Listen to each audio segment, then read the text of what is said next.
ஓம்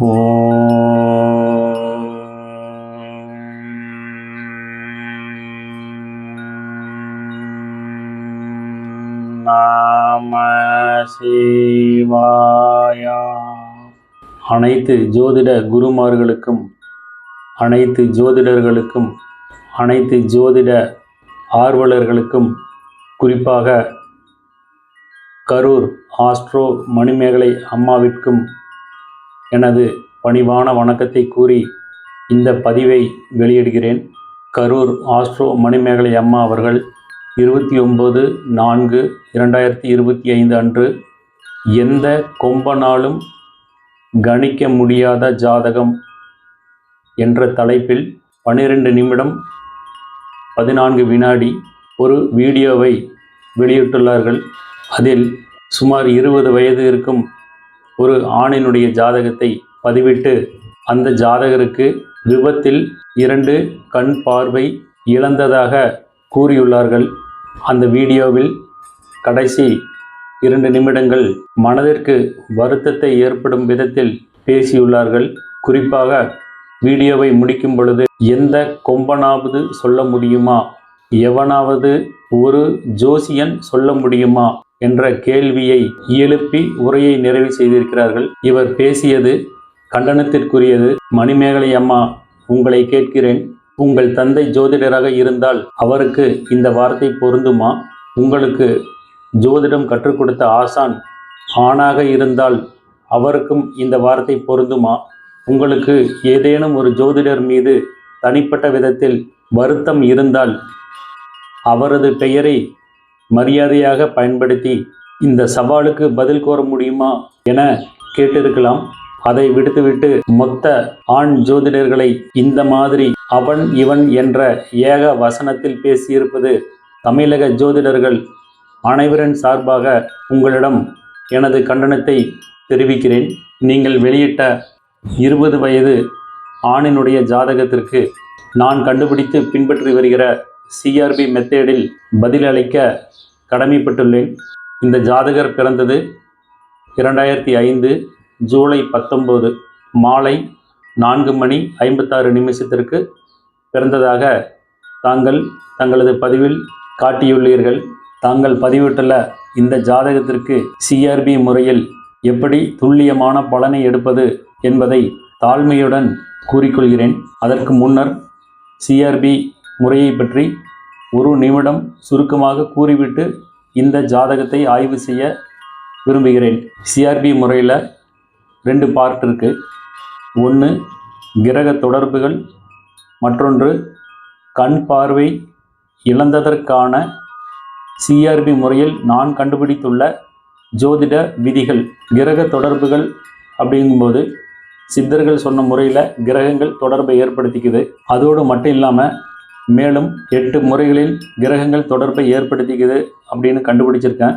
அதாவது வதம் நட்சத்திரத்தில் அமர்ந்த கிரகங்கள் தொடர்பை ஏற்படுத்தி கொள்ளும், வைநாசிகம் நட்சத்திரத்தில் அமர்ந்த கிரகங்கள் தொடர்பை ஏற்படுத்தி கொள்ளும், வேதை நட்சத்திரத்தில் அமர்ந்த கிரகங்கள் தொடர்பை ஏற்படுத்தி கொள்ளும், ஒரு கிரகத்தின் 3 நட்சத்திரங்களில் அமர்ந்த கிரகங்கள் தொடர்பை ஏற்படுத்தி கொள்ளும்.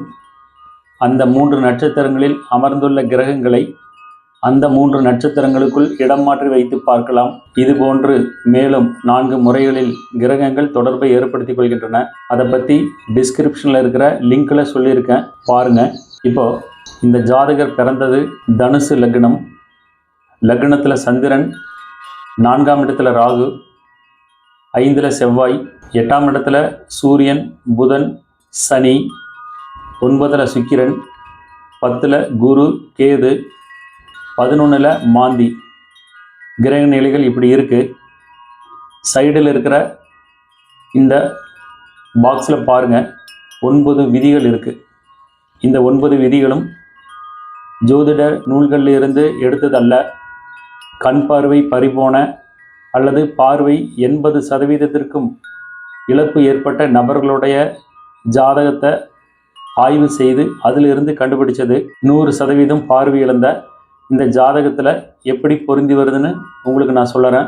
ரூல் 1, 1 சுக்கிரன் தொடர்பு, அதாவது லக்னத்திற்கு சுக்கிரன் தொடர்பு வரணும். தனுசு லக்னம், லக்ன புள்ளி மூலம், லக்னத்தில் சந்திரன் இருக்கு, லக்னாதிபதி குரு கன்னியில் இருக்கு. நார்மலான முறையில் பார்க்கும்போது லக்னத்திற்கு சுக்கிரன் தொடர்பு வரவில்லை. சிஆர்பி மெத்தடில் ஏற்கனவே சொன்னேன், ஒரு கிரகத்தினுடைய 3 நட்சத்திரத்தில் அமர்ந்துள்ள கிரகங்கள் தொடர்பை ஏற்படுத்தி கொள்ளும். அந்த 3 நட்சத்திரத்தில் அமர்ந்த கிரகங்களை அந்த 3 நட்சத்திரங்களுக்குள் இடமாற்றி வைத்து பார்க்கலாம். அந்த விதத்தில் லக்ன புள்ளி கிரக பாதசாரத்தில் பாருங்க, மூலம் நட்சத்திரத்தில் இருக்கு. சிம்மத்தில் இருக்கிற சுக்கிரன் கிரக பாதசாரத்தில் பாருங்க, சுக்கிரன் மகம் நட்சத்திரத்தில் இருக்கு. லக்ன புள்ளி இருந்த மூலமும் சுக்கிரன் அமர்ந்த நட்சத்திரம் மகமும் கேதுவினுடைய நட்சத்திரம். அதனால சிம்ம ராசி மகம் நட்சத்திரத்தில் இருக்கிற சுக்கிரனை தனுசு ராசியில் லக்ன புள்ளி இருக்கிற மூலம் நட்சத்திரத்துக்கு ட்ரான்ஸ்ஃபர் பண்ணலாம். அதனால தான் இங்கே ப்ளூ கலரில் டாட்டட் பாக்ஸில் காட்டியிருக்கேன் சுக்கிரனை. அப்போது லக்னத்திற்கு சுக்கிரன் தொடர்பு வந்திருக்குன்னு பார்க்க முடியுது. ரூல் 2 சந்திரன் தொடர்பு. தனுசு லக்னத்திற்கு 2ஆம் வீட்டு அதிபதி சனி, 8ஆம் இடமான கடக ராசி இருக்கு. கடகம் என்பது சந்திரனுடைய வீடு, அதனால 2ஆம் வீட்டிற்கு சந்திரன் தொடர்பு கிடைச்சிருக்கிறத பார்க்க முடியுது. ரூல் 3 12 சூரியன் தொடர்பு. இங்க பாருங்க, தனுசு லக்னத்திற்கு 9ஆம் வீட்டு அதிபதி சூரியன் 8ஆம் இடத்துல இருக்கு. 12ஆம் வீட்டு அதிபதியான செவ்வாய் மேசத்திலிருந்து தனது 4ஆம் பார்வை மூலமாக சூரியனை பார்க்கறது மட்டும் இல்லை, அந்த செவ்வாய் அமர்ந்த நட்சத்திரம் அஸ்வினி, சூரியன் அமர்ந்த நட்சத்திரம் புனர்பூசம். அஸ்வினியிலிருந்து 7வது நட்சத்திரம் வதம் நட்சத்திரம். வதம் நட்சத்திரத்தில் அமர்ந்த கிரகங்கள் இணையும். அந்த விதத்திலையும் செவ்வாய் அமர்ந்த நட்சத்திரத்தில் இருந்து 7வது நட்சத்திரமான புனர்பூசம் நட்சத்திரத்தில் சூரியன் இருக்கு. இந்த விதத்திலையும் 12ஆம் வீட்டு அதிபதியோட தொடர்பு சூரியனுக்கு கிடைச்சிருக்கு. ரூல் 4 2 6 தொடர்பு. தனுசு லக்னத்திற்கு 2ஆம் வீட்டு அதிபதி சனி 8ஆம் வீட்டில் இருக்கு. டைரக்டாக பார்க்கும்போது 2ஆம் வீட்டு அதிபதியான சனிக்கு 6ஆம் வீட்டு அதிபதியான சுக்கிரன் தொடர்பு ஏற்படலை. ஏற்கனவே சொன்ன மாதிரி ஒரு கிரகத்தினுடைய 3 நட்சத்திரத்தில் அமர்ந்த கிரகங்கள் தொடர்பை ஏற்படுத்தி கொள்ளும். அந்த 3 நட்சத்திரங்களுக்குள் அமர்ந்த கிரகங்களை இடமாற்றி வைத்து பார்க்கலாம். அந்த விதத்தில் இங்கே பாருங்க, செவ்வாய் கிரக பாதசாரத்தில் அஸ்வினி நட்சத்திரத்தில் இருக்கு. சுக்கிரன் மகம் நட்சத்திரத்தில் இருக்கு. அஸ்வினி மகம் இரண்டுமே கேதுவினுடைய நட்சத்திரம்.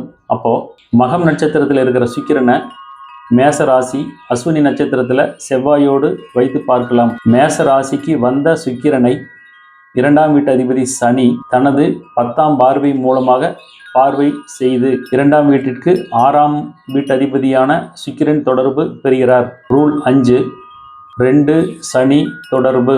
தனுசு லக்னத்திற்கு 2ஆம் வீட்டு அதிபதி சனி, எனவே ரூல் 5 பொருந்தி வருவதை பார்க்க முடிகிறது. ரூல் 6 2 ராகு தொடர்பு. ஏற்கனவே சொன்ன மாதிரி தான், ஒரு கிரகத்தினுடைய 3 நட்சத்திரத்தில் அமர்ந்துள்ள கிரகங்களை இடமாற்றி வைத்து பார்க்கலாம். அந்த முறையில் தனுசு ராசிக்கு 4ஆம் இடமான மீனத்தில் ராகு இருக்கு. இந்த ராகு கிரக பாதசாரத்தில் பாருங்க, ராகு ரேவதி நட்சத்திரத்தில் இருக்கு. தனுசு லக்னத்திற்கு 8ஆம் இடமான கடகத்தில் புதன் இருக்கு. இந்த புதன் ஆயில்யம் நட்சத்திரத்தில் இருக்கு. அப்போ ஆயில்யம் மற்றும் ரேவதி இரண்டுமே புதனுடைய நட்சத்திரங்கள். அந்த விதத்தில் ரேவதி நட்சத்திரத்தில் இருக்கிற ராகுவை ஆயில்யம் நட்சத்திரத்திற்கு புதன் உள்ள இடத்திற்கு ட்ரான்ஸ்ஃபர் பண்ணி பார்க்கலாம். அதனால தான் ராகுவை ப்ளூ கலரில் எழுதி டாட்டட் பாக்ஸில் காட்டியிருக்கேன். இப்போ 2ஆம் வீட்டு அதிபதியான சனிக்கு ராகு தொடர்பு ஏற்படுகிறது. ரூல் 7 2 புதன் தொடர்பு. தனுசு லக்னத்திற்கு 2ஆம் வீட்டு அதிபதி சனி 8ஆம் வீட்டில் இருக்கு. கூடவே புதன் இணைந்திருப்பதால் நேரடியாக சனி புதன் தொடர்பு ஏற்படுகிறது. ரூல் 8 சந்திரன் ராகு தொடர்பு. நார்மலான மெத்தடில் பார்க்கும்போது தனுசு ராசியில் இருக்கிற சந்திரன் ராகுவோடு நேரடி தொடர்பு ஏற்படலை. சிஆர்பி மெத்தடில் சொன்னது போல ரேவதி நட்சத்திரத்தில் இருக்கிற ராகு புதன் உள்ள ஆயில்யம் நட்சத்திரத்திற்கு மாற்றி வைத்து பார்க்கலாம். அப்படி ராகு கடகத்துக்கு வரும் பொழுது, கடகம் என்பது சந்திரனுடைய வீடு, அதனால் சந்திரனுக்கு ராகு தொடர்பு கிடைத்ததாக எடுத்துக்கொள்ளணும். ரூல் 9 1 8 தொடர்பு. இங்க பாருங்க, தனுசு லக்னத்திற்கு 8ஆம் வீட்டினுடைய அதிபதி சந்திரன் லக்னத்திலேயே இருக்கு. அதனால ரூல் 9 பொருந்தி வரதை பார்க்க முடியுது. இந்த 9 விதி எந்த ஜாதகத்தில் இருந்தாலும் அந்த நபர் பார்வை கோளாறு, பார்வை குறைபாடு, பார்வை இழப்பு நிச்சயமாக ஏற்பட்டு அவர் இயல்பான மற்ற மனிதர்களுக்கு உள்ள வாழ்க்கையை அனுபவிக்க இயலாது. இந்த விதிகள் அடங்கிய நூல் ஜோதிட அமுதம் என்னும் 2 ஆராய்ச்சி புத்தகத்தில் 48 தலைப்புகளில் இதுபோன்று ஒவ்வொரு முக்கியமான விஷயங்களையும் எடுத்து ஆராய்ச்சி செய்து வெளியிட்டுள்ளேன். அதில் இருந்துதான் இந்த விதிகளை எடுத்து உங்களுக்காக சுட்டி காட்டியுள்ளேன். மேலும் ஒன்று கூற என்ன விரும்புகிறேன் என்றால், லக்னத்திற்கு சுக்கிரன் தொடர்பு வராமல் இருந்திருந்தால், அதாவது லக்ன புள்ளி மூலம் 3ஆம் பாதத்தில் இருக்கு. மூலம் முடிஞ்சு, அதாவது ஒரு பாதம் முடிந்து உத்திராடம் 1ஆம் பாதம் வந்திருந்தால் அதற்கு குறைந்தது மூலம் 3லிருந்து மூலம் 4 என்பது ஒரு பாதம். ஒரு பாதத்திற்கு 3 டிகிரி 20 கலை, குறைந்தது ஒரு டிகிரிக்கு 4 நிமிடம் கணக்கு வைத்து கொண்டால் 4 12 14 நிமிடம் கழித்து இந்த குழந்தை பிறந்திருந்தால் லக்னத்திற்கு சுக்கிரன் தொடர்பு கிடைத்திருக்காது. லக்னத்திற்கு சுக்கிரன் தொடர்பு என்பது சிஆர்பி மெத்தடில் பார்வை குறை ஏற்படுவதற்கு நான் கண்டுபிடித்துள்ள முதல் விதி 1 சுக்கிரன் தொடர்பு. அப்போது லக்னத்திற்கு சுக்கிரன் தொடர்பு இல்லாமல் இருந்திருந்தா இவ்வளவு பெரிய குறை ஏற்பட்டு இருக்காது. சிஆர்பி மெத்தடில் நான் ஃபாலோ பண்ணுற உண்மையை, இதுவரை எந்த வீடியோவிலும் வெளிப்படுத்தாத ரகசியத்தை இந்த ஜாதகருக்காக கரூர் ஆஸ்ட்ரோ மணிமேகலை அம்மாவிற்கு என்ன கூற விரும்புகிறேன் என்றால், இந்த குறை ஏற்பட்ட போது ஜாதகருக்கு நடந்த திசை சுக்கிரன். ஜாதகத்தை ஒருவரிடம் வாங்கி பார்க்கும் பொழுது திசாநாதன் அமர்ந்த நட்சத்திரத்திற்கு வதம், வேதை, வைநாசிகம் நட்சத்திரத்தில் கிரகம் உள்ளதா என பார்க்க வேண்டும். இங்க சுக்கிரன் அமர்ந்த நட்சத்திரம் மகம். மகம் நட்சத்திரத்தின் வேதை நட்சத்திரம் ரேவதி. அந்த ரேவதியில ராகு இருக்கு. இது போல எந்த ஜாதகமாக இருந்தாலும் திசை நடத்தும் கிரகம் அமர்ந்த நட்சத்திரத்திற்கு வதம், வைநாசிகம், வேதை நட்சத்திரத்தில் கிரகம் இருந்தால் அந்த திசை அந்த ஜாதகருக்கு நன்மையை செய்யாது என்பதை புரிந்து கொள்ள வேண்டும். மேலும் இந்த நிகழ்வு நடந்த பொழுது ஜாதகருக்கு நடந்து கொண்டிருந்த புத்தி சனி, தனுசு லக்னத்திற்கு 2ஆம் வீட்டு அதிபதியான சனி 8ஆம் வீட்டில் இருக்கு. 8ஆம் இடத்தை பாரு, கெட்ட பலனை கூறு என்பது ஜோதிட பழமொழி. மேலும் அந்த சனி அமர்ந்த நட்சத்திரம் கிரக பாதசாரத்தில் பாருங்க, பூசம். சனி தனது சுயசாரத்தில் இருப்பதால் 8ஆம் இடம் அதன் கொடுக்கும் பலன் இன்னும் வலிமையாகிறது. ஏற்கனவே சொன்னது போலத்தான் சனி அமர்ந்த நட்சத்திரம், அதாவது புத்திநாதன் சனி அமர்ந்த நட்சத்திரம் பூசம். பூசம் நட்சத்திரத்திற்கு வதம், வைநாசிகம், வேதை நட்சத்திரத்தில் ஏதேனும் கிரகம் உள்ளதா என பார்க்க வேண்டும். இந்த பூசம் நட்சத்திரத்தின் வதம் நட்சத்திரம் சித்திரை. சித்திரையில் கேது உள்ளது. இது போல ஒரு திசை நடக்கும்போது திசாநாதன் அமர்ந்த நட்சத்திரத்திற்கு வதம், வைநாசிகம், வேதை ஏதேனும் ஒன்றில் கிரகம் இருந்து, மேலும் நடக்கும் புத்திநாதன் அமர்ந்த நட்சத்திரத்திற்கு வதம், வைநாசிகம், வேதை நட்சத்திரத்தில் ஏதேனும் கிரகம் இருந்தாலோ அல்லது லக்ன புள்ளி மாந்தி இருந்தாலோ அந்த திசா காலமும் புத்தி காலமும் ஜாதகருக்கு கடுமையான துன்பத்தை கொடுக்கும் என்பதை மட்டும் இங்கு சுட்டிக்காட்டி, ஒரு ஜாதகத்தை பார்த்தவுடன் இந்த 2 அமைப்பு இருந்தால் அந்த ஜாதகருக்கு என்ன துன்பம் நேரப்போகிறது என்பதை யோசித்து, மேலும் இங்கு 8ஆம் வீட்டதிபதி சந்திரன் நேரடியாக லக்னத்தில் உள்ளார். லக்னாதிபதி 8ஆம் வீட்டிற்கு சென்றாலோ 8ஆம் வீட்டதிபதி லக்னத்திற்கு சென்றாலோ அந்த ஜாதகருக்கு வாழ்வில் ஊனம் என்பது தவிர்க்க முடியாது என்பதை அனைத்து ஜோதிடர்களும் அறிவோம். அந்த விதத்தில் மீண்டும் கூறுகிறேன், சிஆர்பி மெத்தடில் உள்ள இந்த 9 விதிகள் பொருந்தி 8ஆம் வீட்டதிபதி லக்னத்திற்கு வந்து திசாநாதனுக்கு வதம் அல்லது வைநாசிகம் அல்லது வேதை நட்சத்திரத்தில் கிரகம் இருந்து புத்திநாதனுக்கு வதம் அல்லது வேதை அல்லது வைநாசிகம் நட்சத்திரத்தில் கிரகம் இருந்தால் அந்த திசா புத்தி காலம் அந்த ஜாதகருக்கு கடுமையான துன்பத்தை கொடுக்கும், மோசமான சூழ்நிலைக்கு ஜாதகரை தள்ளிவிடும் என்பதில் துளி கூட ஐயம் வேண்டியதில்லை என கூறி, கரூர் ஆஸ்ட்ரோ மணிமேகலை அம்மா அவர்களது வீடியோவில் ஜோதிடர்களை அவன் இவன் என தாறுமாறாக பேசியதற்கு கண்டனத்தை கூறி இந்த வீடியோவை நிறைவு செய்கிறேன். திருச்சிற்றம்பலம்.